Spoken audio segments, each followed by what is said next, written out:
صافی صاحب، بلوچستان کے حوالے سے جیسے ہم نے ذکر کیا شروع میں کہ بلوچستان میں پچھلے 8-10 سال سے مسائل تو ہیں، لیکن ابھی ریسنٹ جو مسائل کی ایک نئی لہر پیدا ہوئی ہے، آپ کے خیال میں آخر اس کا ذمہ دار کون ہے اور آخر ہم اس پر توجہ کیوں نہیں دے پا رہے ہیں؟ دیکھیں ثنا، ایک تو یہ ہے کہ بلوچستان کے حالات بہت زیادہ خراب ہو گئے ہیں، جس کا اسلام آباد میں بیٹھے ہوئے لوگوں کو کوئی احساس اور ادراک ہی نہیں ہے۔ ایک تو اس حوالے سے کہ وہاں پہ اب اسٹیٹ کے خلاف شکوہ یا غصہ یا گلہ وہ اکراس دا بورڈ ہوتا جا رہا ہے۔ مثلا وہاں جتنی بھی قوتیں تھیں، اب پہلے تو صرف چند قوم پرست جماعتیں ہوا کرتی تھی کہ جو اسٹیٹ کے خلاف بولتی تھی یا اسٹیٹ کے اداروں کے خلاف بولتی تھی۔ آپ نے دیکھا کہ وہاں پہ پھر یا جے یو آئی کا اثر ہے، تو جے یو آئی بھی اسٹیٹ اور اسٹیٹ کے اداروں سے ناراض ہے۔ آپ نے دیکھا جماعت اسلامی ہمیشہ مضبوط پاکستان کی بات کرتی تھی، لسانیت کی اور صوبیت کی بات نہیں کرتی تھی، لیکن گوادر میں عوام کے سینٹیمنٹس اتنے زیادہ خلاف ہیں کہ وہاں پہ جماعت اسلامی کا بندہ نکلا اور اس نے ان دھرنوں کو لیڈ کیا۔ پھر قوم پرست جماعتیں تو بہت پہلے سے تھی نا، اور اسٹیٹ کی وکالت کرنے والا وہاں پہ کوئی نہیں رہا، کیونکہ جو اسمبلی ہے یا جو حکومت ہے وہ پہلے بھی ریئل ٹرم میں عوام کی نمائندہ نہیں تھی اور اب بھی نہیں ہے۔ تو باقی ملک میں اگر خبریں آتی ہیں تو اس چیز کی آتی ہے کہ جی جام کمال وزیر اعظم بن گئے اور وزیر اعلیٰ بن گئے اور قدوس بزنجو بن گئے اور یہ پارٹی ادھر گئی۔ بظاہر اگر آپ دیکھیں تو ANP بھی حکومت میں شامل ہے، اب قدوس بزنجو کی محمود خان چکزئی کی پارٹی نے بھی حمایت کی، قدوس بزنجو کے وزیر اعلیٰ بنانے میں اختر مینگر صاحب کی پارٹی کا بھی ان کے ساتھ تعاون تھا، جے یو آئی کا بھی تھا۔ لیکن یہ سب حکومت کے حامی تو ہو سکتے ہیں، لیکن ریاست کی وکالت کرنے والی کوئی حکومت، نہ پہلی حکومت ریاست کا کیس لڑ سکتی تھی اور نہ موجودہ لڑ سکتی تھی۔ تو ایک تو لوگوں کے جو جذبات ہیں وہ خلاف ہوتے جا رہے ہیں، دوسرا جو وہاں کے لوگوں کے گریونسز ہیں وہ مسنگ پرسن کے معاملے پہ ہیں، وہ ڈیولپمنٹ کے معاملے پہ ہیں، وہ سی پیک کے معاملے پہ ہے، اس کو کوئی ایڈریس نہیں کر رہا ہے۔ تیسرا جو اس میں بڑا فیکٹر ہے وہ یہ ہے کہ جو ملیٹنٹ ہے یا جو علیحدگی پسند عناصر ہے ان سے متعلق ریاست کی کوئی پالیسی ہی نہیں ہے۔ اور چوتھا ایک جو اضافی فیکٹر اس میں ایڈ ہو گیا ہے وہ یہ ہے کہ سی پیک کی وجہ سے پہلے صرف پاکستان کے دشمن وہاں پہ متحرک تھے، لیکن اب سی پیک کی وجہ سے جو چین کے دشمن ہے وہ بھی وہاں پہ متحرک ہو گئے ہیں، تو دشمن بڑھ گئے۔ یہاں پہ یہ مفروضہ بنا لیا گیا تھا کہ جو کچھ ہے وہ تو صرف افغانستان سے ہو رہا ہے اور یہاں پہ طالبان کی حکومت آ جائے گی تو پھر بلوچستان میں باہر سے مداخلت مکمل ختم ہو جائے گی۔ لیکن جب چین اور امریکہ کی لڑائی گرم ہوتی جا رہی ہے تو اس کے نتیجے میں اس طرح کے عناصر کو پوری دنیا، ایک لحاظ سے پورا مغرب، وہ اب ان کی مدد کے لیے بھی آ رہا ہے اور ان کو وہاں پہ جگہ بھی مل رہی ہے۔ یعنی اس کو معذرت آپ کی بات کاٹ رہی ہوں، یعنی یہ سمجھا جا سکتا ہے کہ اگر خدا نہ خواستہ امریکہ اور چین کی کوئی پراکسی وار کا سپاٹ ہو تو وہ وہاں پر بھی ہو سکتا ہے، ایلیمنٹس تو وہاں بن رہے ہیں نا پاکستان کی، جو وہ آلریڈی بن گیا ہے، وہ تو پورا پاکستان ہے، لیکن بلوچستان خصوصی طور پر بن گیا ہے۔ دوسرا، جو لوگ بلوچستان کے نام پہ حکومت کر رہے ہیں، میں نے آپ کو بتا دیا کہ وہاں کی صوبائی حکومت کو وہاں کے جو یہ مسائل ہے ان میں نہ ان کا کوئی سروکار ہوتا ہے نہ اس سے کوئی دلچسپی ہوتی ہے۔ وہاں پہ حکومتیں آتی ہیں، بنتی ہیں، اربوں کروڑوں، یعنی کرپشن بھی سب سے زیادہ ہے۔ فیڈریشن توجہ نہیں دیتی نا صافی صاحب، یہ بدقسمتی ہے کہ کرپشن میں بھی بلوچستان کا کوئی ثانی نہیں ہے۔ ایک طرف سب سے زیادہ محرومی وہاں کے عوام کی ہے، بالکل، لیکن وہاں کے سیاستدانوں کی آپ دیکھیں تو سب سے زیادہ کرپشن وہاں پہ، اور یہ صرف نہیں، سرکار کے باقی ادارے بھی وہاں سے اربوں کربوں کما کے وہ وصول کرتے ہیں۔ دوسری بات کہ آپ نے بلوچستان کے نام پہ جن کو نمائندگی دی ہے، مثلا آپ نے زبیدہ جلال کو بلوچستان کی نمائندگی دی ہے، لیکن آپ نے کچھ کرتے ہوئے نہیں دیکھا۔ ان کی زبانی وہاں ریاست کا مقدمہ لڑتے ہوئے یا ریاست کے خلاف بیان دینے والوں کا مقابلہ کرتے ہوئے کبھی ان کو دیکھا ہے یا سنا ہے یا ان کا کوئی کردار وہاں پہ نظر آتا ہے؟ تو آپ ایسے لوگوں کو بلوچستان کے نام پہ یہاں نمائندگی دیتے ہیں جن کی اس سے کوئی دلچسپی نہیں ہے۔ اس کے برعکس وہ لوگ جو ان معاملات میں اسٹیٹ کی وکالت کر سکتے تھے، جو ایک اسٹیٹ کا نیریٹو ڈیولپ کرتے ہیں، اچھا یا برا، مجھے اس سے اس وقت پورا اتفاق نہیں ہوتا، مثلا سرفراز بگٹی ہے، انوار الحق کاکڑ ہے، ان لوگوں کو آپ نے کوڈے لائن لگا دیا ہوا ہے۔ اب یہاں پہ آپ کے جو حکومتی ترجمان لگے رہتے ہیں ان کو تو صرف آپ نے نواز شریف اور ان کے خلاف گالم گلوچ سکھائی ہوئی ہے، زرداری کے خلاف، ان کو تو بلوچستان کے حالات کا پتہ ہی نہیں ہوتا۔ تو اس وقت بلوچستان میں دیکھیں روز بڑی بڑی کارروائیاں ہوتی ہیں۔ اب اس روز آپ نے دیکھا کہ ایک ہی دن میں کیچ کے علاقے میں آپ کے 8 فوجی شہید کیے گئے، جس میں ایک میجر بھی تھا، ایک کیپٹن بھی تھا، لیکن ہماری سیاست اور صحافت میں اس کا کوئی خاص ذکر نہیں ہوتا۔ اب پرسوں سرفراز بگٹی صاحب کی فیملی کے لوگوں کو نشانہ بنانے کے لیے بم رکھا گیا تھا، اس میں سرفراز بگٹی کے کزن سمیت 4 افراد وہ شہید ہو گئے اور 8 زخمی ہو گئے۔ اس کی یہاں پہ کس نے کیا خبر لے لی ہے؟ تو پہلی بات تو یہ ہے کہ اس حکومت کے پاس بلوچستان کے مسئلے کی طرف کوئی خاص ان کی ترجیحات میں شامل نہیں ہے کہ اس کے اسٹریٹجک آسپیکٹ کو دیکھیں۔ دوسرا، وہاں کے لوگوں کے جو جینون گریونسز ہیں، مثلا مسنگ پرسن ایک جینون مسئلہ ہے، اس کے حل کے لیے حکومتی سطح پہ کوئی ہمیں ہوتا ہوا نظر نہیں آ رہا۔ وجہ کیا ہے اس کی؟ میرا سوال یہ ہے صافی صاحب کہ آخر وجہ کیا ہے نا یہ مسائل دیکھیں مسنگ پرسن پچھلے کئی سال سے چل رہا ہے۔ اب ظاہری بات ہے کہ جب ریاست اور حکومت کی کوئی ایک جامع پالیسی نہیں ہوتی تو وہاں فیلڈ پہ جو فوجی ہے یا فیلڈ پہ جو ایجنسی والا ہے وہ تو ان سے لڑ رہا ہے نا۔ اب مثلا یہ جو 8 فوجی اس روز شہید کیے گئے ہیں وہ تو ڈیوٹی پر تھے، اس کے جواب میں اگر ریاست کے پاس کوئی جامع اسٹریٹجی نہیں ہے تو کل وہ بدلہ لیں گے، تو کسی پہ شک ہو جاتا ہے کہ بھئی یہ اس میں ملوث تھا۔ قانون ان کو اس طرح اجازت نہیں دیتا کہ وہ خود گرفتاری کر لیں، کیونکہ پاکستان میں کہ قوانین میں ایجنسیوں کے پاس بندوں کو اٹھانے کا قانونی اختیار نہیں ہے، وہ پولیس کے پاس ہے۔ پولیس ادھر اتنی منظم نہیں ہے، صوبائی حکومت کو کوئی سروکار نہیں ہوتا، تو وہ ان کو اٹھا لیں گے اپنے ملزم سمجھ کے۔ تو ایک تو مسئلہ یہ ہے کہ مسنگ پرسن کا اس حکومت نے کوئی حل نہیں نکالا، نمبر 1۔ دوسری بات کہ بلوچستان کے جو مستقل ایشوز ہیں محرومی کے، اس کا بھی کوئی حل نہیں نکالا۔ مثلا آج گوادر ہو رہا ہے سب کچھ پوری دنیا، لیکن آج بھی گوادر کے لوگوں کو بجلی کہاں سے آ رہی ہے؟ ایران سے آ رہی ہے۔ آپ نے تو سی پیک کے تحت ساہیوال میں اور پورے پاکستان میں وہ بجلی کے پلانٹس لگا دیے، لیکن گوادر کے اپنے لوگوں کو بجلی آج ایران سے آ رہی ہے۔ پھر آج بھی گوادر کے لوگوں کو پینے کا پانی میسر نہیں ہے، اور یہ جو ٹرولنگ ہے جس کے ذریعے جو ہے باہر سے کشتیاں آ کے اور وہ مچھلی وہ اٹھا کے لے جاتے ہیں، یہ وہاں کے ماہی گیروں کا سب سے بڑا احتجاج اس بات پہ ہے نا، مچھیروں کو۔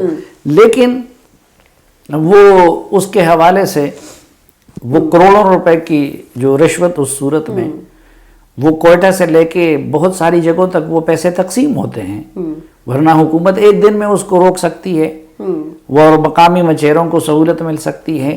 تو ایک تو یہ ہے، لیکن وہ سب سے بڑی بات جو ہے کہ یہ حکومت ابھی یہ نیشنل سیکیورٹی پالیسی ہماری بنائی گئی، اس میں بلوچستان آپ کا سب سے بڑا کانفلکٹ زون ہے، اس سے متعلق کیا پالیسی ہے، کیا ڈائریکشن ہے؟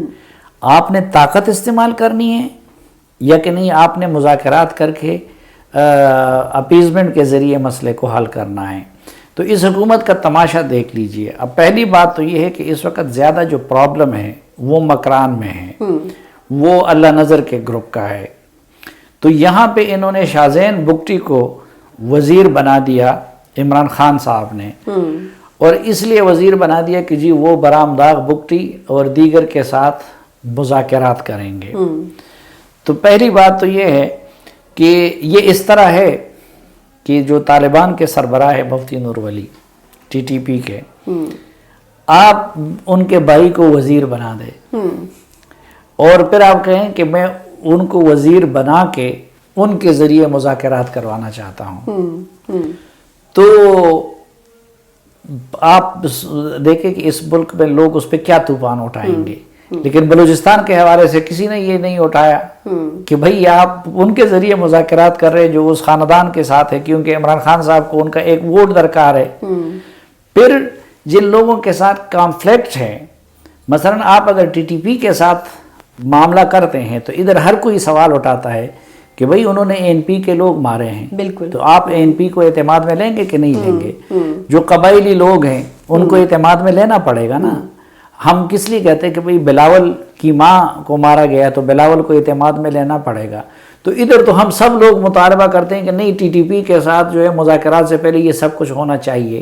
تو آپ اگر بلوچستان میں مذاکرات کر رہے ہیں یا ان کو رعایت دے رہے ہیں، تو جو لوگ کل اسٹیٹ کے ساتھ کھڑے ہوئے تھے ان سے بات آپ نے کیا سرفراز بگٹی کو اعتماد میں لیا ہے؟ آپ نے کیا باقی جو لوگ ہیں جو اس دوران ریاست کے ساتھ کھڑے تھے آپ نے کیا ان کو اعتماد میں لیا ہے؟ تو اس وقت ایک غلطی یہ ہو رہی ہے کہ جب انہوں نے یہ مذاکرات کی ڈونگ رچا دی اور سرفراز بگٹی اور انوار الحق کاکڑ اور اس طرح کے لوگوں کو بائی پاس کیا، تو وہ لوگ بھی بدل ہو گئے. وہ کل اگر ریاست پہ پھر مشکل وقت آئے تو بھائی وہ کیوں ریاست کے ساتھ کھڑے ہوں گے؟ دوسرا، اس کی وجہ سے ان ملیٹنٹ کو مزید حوصلہ مل گیا. میں نے آپ کو بتا دیا کہ یہ تو بہت کم رپورٹ ہوتی ہیں پاکستان میں، اور ہمارا میڈیا اس لحاظ سے بہت بڑا مجرم ہے بلوچستان کا، کیونکہ وہاں پہ نہ ہمارے رپورٹر ہیں، ریٹنگ نہیں ملتی، وہاں پہ مشینیں نہیں لگی ہیں، ریسورسز نہیں ہیں، تو ہمارے رپورٹر بھی نہیں ہیں. اب اس روز یہ جو سوئی میں واقعہ ہو گیا، 4 بندے شہید ہو گئے جس میں ایک سرفراز بگٹی کا کزن بھی تھا اور 8 بندے زخمی تھے، لیکن وہاں سے کوئی رپورٹر، ہمارا بھی کوئی رپورٹر نہیں تھا. وہ خبر جو ہے سرفراز بگٹی کو خود میڈیا کو دینی پڑی کہ بھئی یہاں پہ یہ واقعہ ہوا ہے. اسی طرح میں نے آپ کو بتایا کہ کوئی دن ایسا نہیں گزرتا کہ بلوچستان میں کوئی نہ کوئی واقعہ نہ ہو رہا ہو لیکن یہاں پہ ان کا ذکر نہیں ہوتا. یا کتنے دنوں وہاں پہ گوادر میں جو دھرنا ہو رہا تھا، بالکل، تو انہوں نے بجا طور پر شکوہ کیا مولانا ہدایت اللہ صاحب نے کہ وہ کوریج نہیں، کہ بھائی آپ کے پاس تو حریم شاہ کے کوریج کے لیے ٹائم ہے، آپ کے پاس جو ہے وہ کسی کی شادی ہو رہی ان کے لیے ٹائم ہے، لیکن ہمارے لیے آپ کے پاس ٹائم نہیں ہے. تو بھائی آپ کسی کا سائیڈ نہ لیں، لیکن بلوچستان کے مسائل کو تو اجاگر کریں نا. بلوچستان کے مسائل کو تو ادھر شہباز گل گالم گلوچ کے لیے کھڑا ہو جاتا ہے، اس کا جو ہے تمام چینل لائیو دکھاتے ہیں. آپ مجھے بتائیں یہاں پہ کتنے میڈیا پرسن کو لیکن وجہ کیا ہے بلوچستان کے وجہ یہ خبر دینا تو ظاہر سی بات ہے، فرض تو سب کے فرائض میں شامل ہے نا. میڈیا چینلز کی اصل مقصد ہی خبر دینا ہے، تو پھر میڈیا چینلز کیوں جان بوجھ کے صرف نظر کرتے ہیں؟ یا ایک تو ریٹنگ کا ایشو ہوتا ہے، ریٹنگ کے مسائل ہے. نہیں تو پھر تو یہ کاروبار ہوا نا، کاروبار ہے نا. کراچی میں بھی یہی ہے، لاہور میں بھی یہی ہے کہ وہاں ڈکن کا بھی مسئلہ ہو، باقی اس کا بھی مسئلہ ہو تو اس کی ریٹنگ مل جاتی ہے. مشینیں یہاں پہ ہیں، پاپولیشن یہاں پہ زیادہ ہے، لیکن بلوچستان میں آبادی کم ہے، ریٹنگ مشینیں نہیں ہیں. اور یہی گلہ یہ قبائلی اضلاع کے لوگوں کو بھی ہے، یہ جنوبی پنجاب کے لوگوں کو بھی ہے، یہ گلگت بلتستان کے لوگوں کو بھی ہے. اور اس وقت مسئلہ یہ بن گیا ہے کہ آپ کی پاکستان کی سلامتی کے لیے اور پاکستان کے مستقبل کے لیے اگر سب سے اہم ہے تو وہ بلوچستان ہے، لیکن میڈیا کے لیے، کمائی کے لیے اگر اہم ہے تو وہ کراچی اور لاہور ہے. پھر اسی طرح آپ کے لیے وہ قبائلی اضلاع ہے. پاکستان کی سلامتی اور سیکیورٹی اور مستقبل کے حوالے سے پھر گلگت بلتستان اور یہ علاقے ہیں، لیکن وہ جگہ نہیں مل رہی ہے. تو اس لیے لیکن یہ ابھی کا مسئلہ تو نہیں ہے نا صابر صاحب، ہم پچھلے کئی ادوار سے دیکھ رہے ہیں کہ پرائیورٹی لیسٹ ہوتی ہے ان صوبوں کے حوالے سے.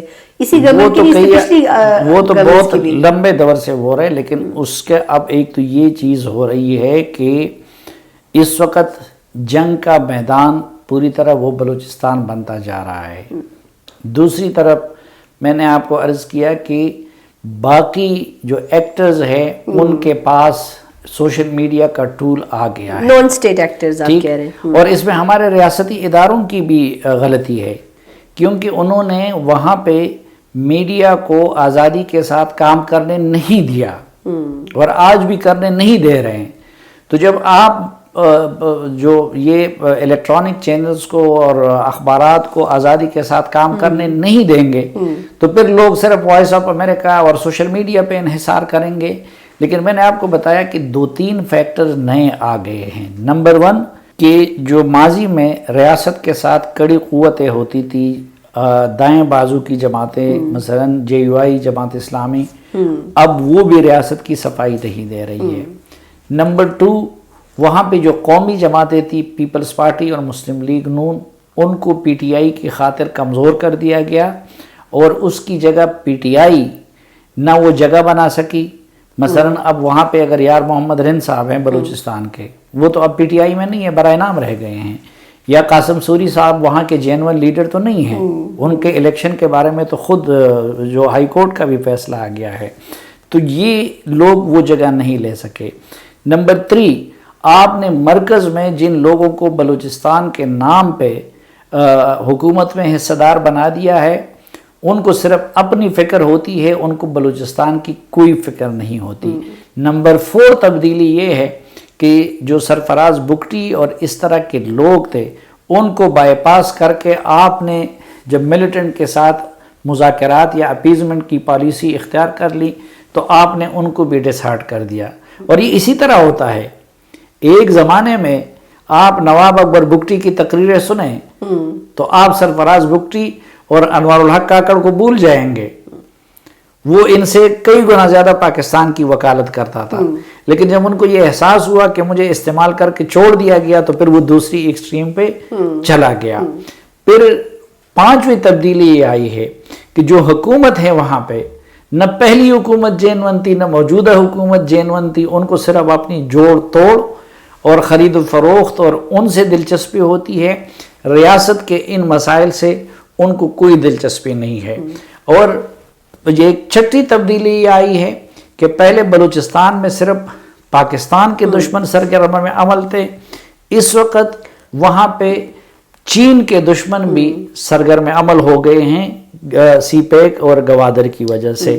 ایک 7ویں جو چینج وہاں پہ آئی ہے وہ یہ ہے کہ اس حکومت کے پاس اور اس ریاست کے پاس کوئی جامع اور کمپریہنسو پالیسی نہیں ہے، جس کی وجہ سے ایک ادارہ ریاستی کچھ کرتا نظر آتا ہے، دوسرا ریاستی ادارہ کچھ کرتا نظر آتا ہے، تیسرا ریاستی ادارہ کچھ کرتا نظر آتا ہے اور ایک کنفیوژن کی صورتحال ہے.